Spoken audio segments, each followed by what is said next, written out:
What's up everybody, Hoang Zero here, and today I have a deck profile for you for the MirageGaogamon in BT13. MirageGaogamon is predicted to be one of the, if not the best deck in the BT13 format alongside Shining Greymon, and so it's really important that, as competitive players, if you decide you want to step into that scene, that you are equipped with the knowledge in order to beat or pilot this deck. So, without further ado, let's get started. Starting us off, we do have our 4 Wanyamon Digitama. It is when attacking, once per turn. If you have a blue tamer in play, draw 1. Your alternatives to this are going to be the Digi-Egg that gives you plus 1000 DP if you meet certain conditions, like having 8 or more cards in hand. But the flat draw 1 is just overall much better at most of the times, just because you are going to need to be able to cycle into your important key pieces like the burst mode, like the Thomas, and having ways to filter for it, especially in the early game as well, can be really important.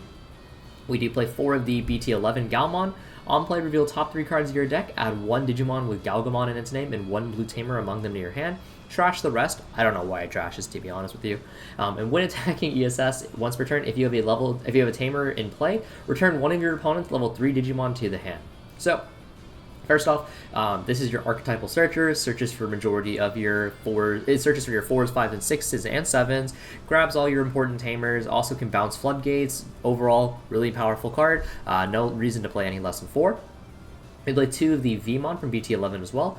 On play, reveal top 3, add 1 card with Vidra in its name and 1 blue tamer among them to your hand, bot deck the rest, and then ESS, once per turn, when you play blue tamer, gain a memory. So, we can't grab any Vidras, unfortunately. That's, it is what it is. But more importantly, what you are able to end up doing is you can grab your blue tamers. So again, you have a lot of importance on these tamers, finding those Thomases, etc. So this is just another way for you to cycle for it. But the effect to gain memory when you play a tamer means that Restand Thomas is now a 2-cost tamer. Nikolai is a 2-cost tamer. Memory Tamer Thomas is a 3-cost tamer. And doing that during your combo turn can set you up to the point where you can squeeze out lethal. We play 4 of the EX4 Gaomon. On play, both players draw the top card of their deck, and then your turn, when an effect adds cards to your opponent's hand, gain a memory. So not only is this a way for you to extend burst mode's hand looping ability, but also it gives you back memory to keep extending your plays, especially potent with BT11 MirageGaogamon so you don't pass turn on it. No reason to play any less than 4 of this. You could play some of the BT13 Gaomon, that's when attacking, draw a card and gives DP. But DP, especially with jamming, is kind of and you also have redirect prevention mock Gaogamon to stop blocking.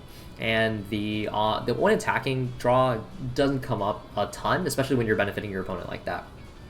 And we do play 2 Ranamon. Ranamon is a hybrid Digimon, so it evolves for 2 costs over your blue tamers, and then when Digivolving, by placing a blue level 3 Digimon from your hand onto underneath one of your blue Digimon, this Digimon gains jamming. So Ranamon is super clutch. Sometimes it'll just be short 1 or 2 damage, and so Ranamon can give you the damage that you need, especially when you have so many blue tamers that you're playing out. Being able to put a Gaomon or put a Vmon underneath a blue Digimon and then proc it to gain a memory at times can just be like just the little bit that you need to push for game. Ranamon, hybrid for game just in general, super powerful. Highly recommend 1 or 2 copies.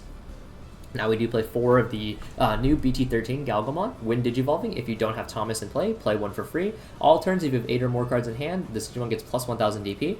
So very easy way to gain additional DP, sets you up for free Thomases. So early game you can promote Gaomon, Evo into this, and then play out your Memory Tamer Thomas, and then pop off from there. So again, very powerful. We play 4 of the EX4 Gaogamon. When Digivolving, you may return 1 level 3 Digimon to its owner's hand. So you can bounce back a Floodgate and then gain memory. And then ESS, when an effect adds a card to your opponent's hand, gain a memory. So again, just like EX4 Gaomon, this is going to be making you much more memory efficient. We do play 3 of the BT11 Mock Gaogamon. When Digivolving, until the end of your opponent's turn, this Digimon gains Blocker, and then plus 2000 DP for every 4 cards in your opponent's hand. And then ESS, all turns, once per turn, when an effect adds cards to your opponent's hand, unsuspend this Digimon. So, first of all, getting Blocker makes it so you have some defensive utility, although that part's kind of the plus 2000 DP for every 4 cards in your opponent's hand is much more significant, because that means that your BT11 Mirage is swinging for 14-16, Burst Mode swinging for 17-19, just really great thresholds. And then its ESS at times could be a little bit awkward because it's mandatory. So if you have a untapped Mock Galgamon and you evolve into Mirage, and Mirage adds a card to their hand, this will consume your restand proc. So do you keep that in mind? That's where the Nikolai comes into play, so that way you can tap out and then go for the BT11 Evo, so then you can get the restand. So do keep that in mind. We play 3 of this because of the Shine Greymon matchup, giving you the additional DP to push out of Shine Greymon's thresholds. We do play 2 of the BT13 Mock Galgamon. When attacking, if your opponent has 8 or more cards in their hand, the target of this card's attack cannot be switched for the entire turn. ESS, all turns, when in effect adds a card to your opponent's hand, unsuspend this Digimon. So the ESS is just like the BT11 Mock Galgamon, so it can whiff, do keep that in mind. But you play some of this because it prevents you from being redirected by cards like Cherrymon, like Machine Dramon, like War Greymon, Blocker Redirect, whatever it may be. This allows you to get through and just push for lethal. You play 2 because of those matchups. If you don't run into those matchups, this can be a dead card, but you don't want to be caught lacking either. We do play 3 of the EX4 Mock Galgamon. When Digivolving, return a level 4 Digimon on your opponent's side or lower to their hand. And then ESS, when attacking, if your opponent has 8 or more cards in their hand, unsuspend the Digimon. So this card, unlike the other Mock Galgamons, works when attacking, so that when you evolve into your BT11 Mirage Galgamon, you're not actually going to whiff the restand proc. So this card is very unique amongst its peers. And then bouncing level 4 or lower, again, you can get rid of a memory blocker. We play 4 BT11 Mirage Galgamon. This is by far the best Mirage Galgamon amongst your 6s.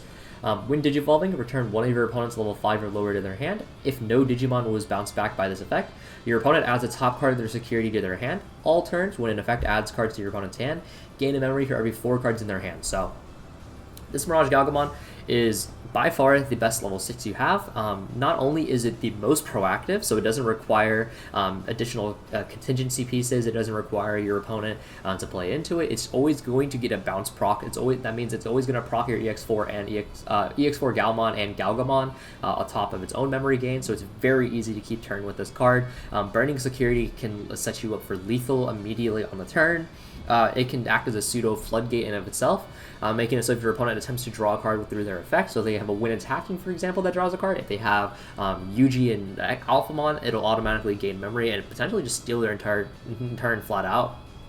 This is, in my opinion, the card you need to play as a 4 of, just to make sure that you have the most proactive play as possible.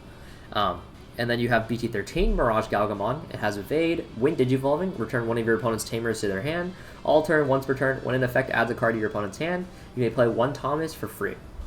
So you can play this as a 1 or 2 of, in my opinion. I only play this as a 1 of just for A, room, and B, because I much prefer to go into BT11 Mirage Galgamon and just trying to tempo them out. But this Mirage Galgamon bounces Tamers, so you can bounce back, say, Marcus to try and deny them the Shine play. Plays out free Thomases, so you can set yourself up for Mirage Burst play. The Evade can be kind of nifty, so if you're playing in a Belphamon, for example, you have a second layer of protection. Or you have a layer of protection, rather.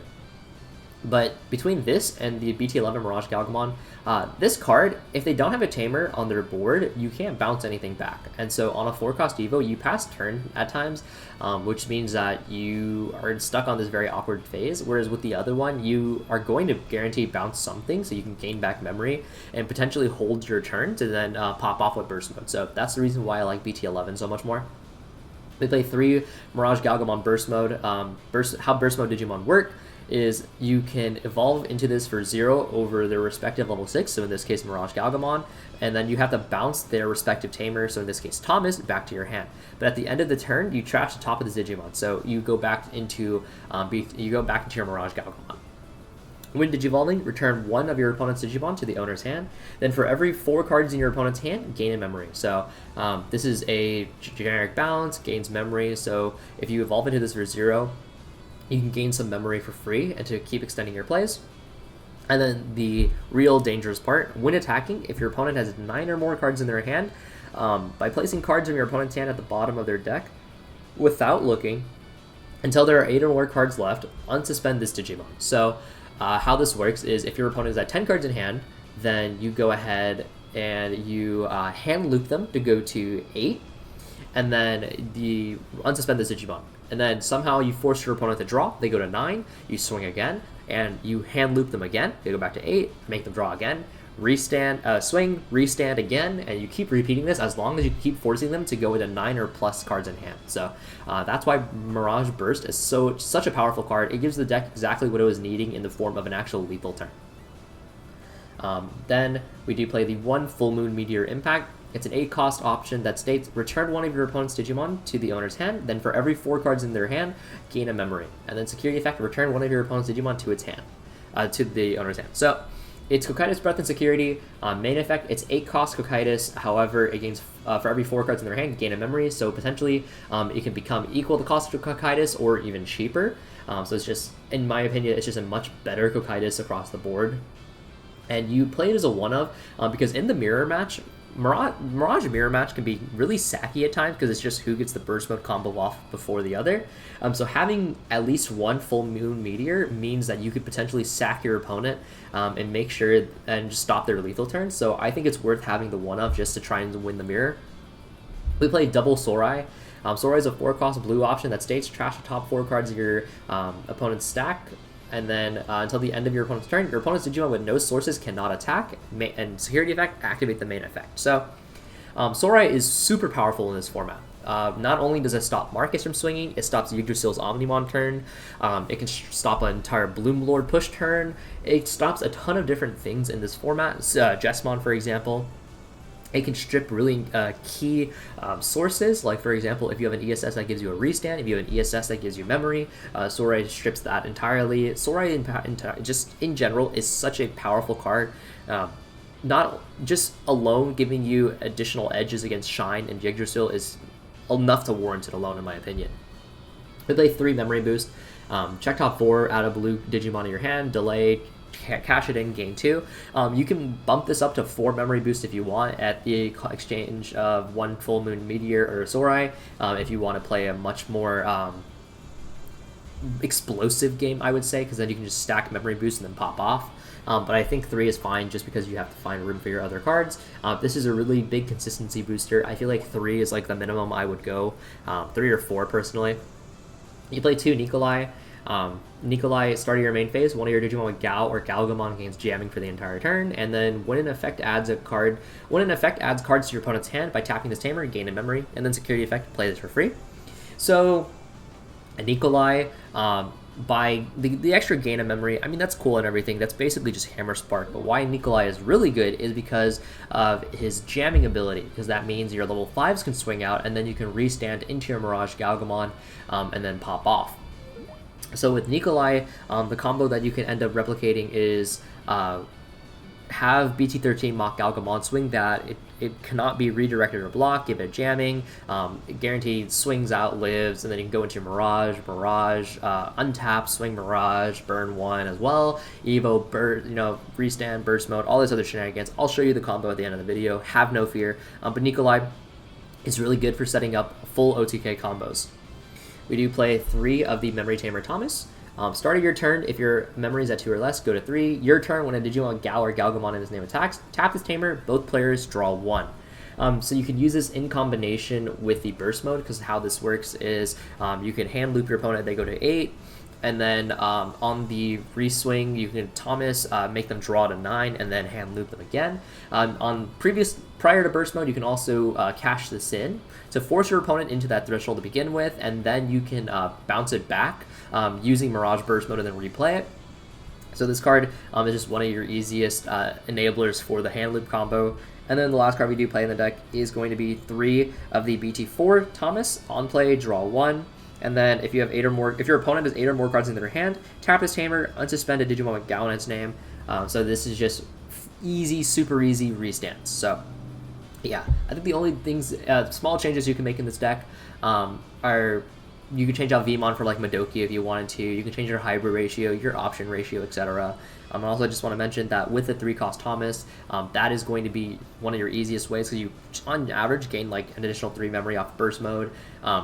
And then with that, you can go ahead and then replay this Thomas and get another restand. So it's just a lot you can do. So coming up next, we're going to go straight into the combos. Okay, so we're going to go ahead, we're going to demonstrate the MirageGaogamon OTK combo. It's pretty simple. You can do it from 5 security. You just need your standard tamers, and then you need a stack. So go ahead, what you can do, give jamming to MirageGaogamon, and then swing MirageGaogamon, cannot be redirected or blocked. That's 1 damage, okay? And then you go ahead, we evolved into MirageGaogamon. Okay, this is assuming we're starting at 3, my bad. Assume we're starting at 3, because it's Memory Tamer, and then pay 4, draw effect, and can't bounce anything, take the top of their security, burn it, they go to 9, and then effective Gaogamon, effective Nikolai, gain 3 memory. Effective Mirage, they have at least 8 cards, so go to 4. Restand because of MirageGaogamon effect, also draw for Wanya. Swing, it's another damage, security, full moon. Let's pretend that's not full moon because, you know, for the sake of the OTK, right? Okay, then you go ahead, you tap Thomas, you restand, and then you bounce the Thomas back. You go into burst mode draw, burst mode effect, bounce this to their hand, and then gain memory. So they have 10 cards, gain 2 memory, go to 6. Swing burst mode effect, take 2 cards, put it on back into their deck. Restand, that's a damage. You go ahead, swing again, that's another damage. And you could tap your Thomas to get the other restand to loop them back, and then that should be lethal, I believe. And if somehow if I miscounted, or they still have like 6 security or something like that, you could just hard drop the Thomas and you bounce back, restand, and go again. So yeah, pretty short and simple. If you guys like this format of combo tutorial, I appreciate that. Let me know in the comments, and yeah, peace out.